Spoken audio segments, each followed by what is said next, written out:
السلام علیکم ورحمت الله وبرکاته. زه یم تاسو ورور تاسو مرګره سلیمان سالار مرګر په خپل پیج او چینل کې تار کړی یم او پر سایډ به تاسو ته تصویران ښکاري. بسم الله الرحمن الرحیم. ان لله و انا الیه راجعون. کل نفس ذائقه الموت. بالکل ملګرو پر سایډ باندې به تاسو ته تصویر ښکاري.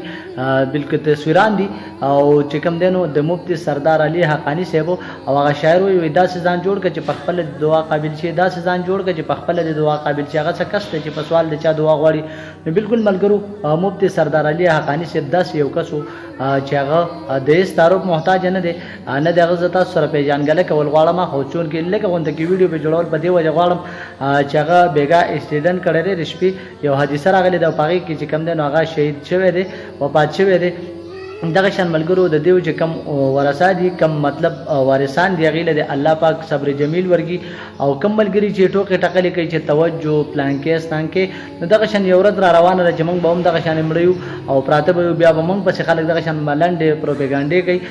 بالکل هغه الله له ورغلې دی، دغه د درجاتو له بلندېدو لپاره دعاګانې وکړي، دغه د مغفرت لپاره تاسو دعاګانې وکړي.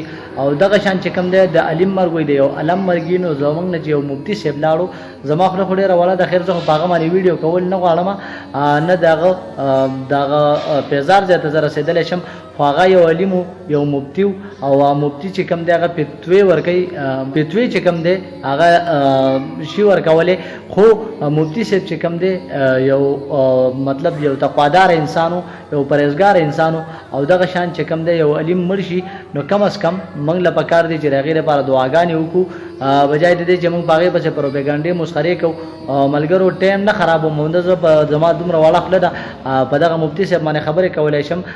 خو چې چېرته مې ښاد آباد او بریالي اوسئ. د لوی الله په لوی امان.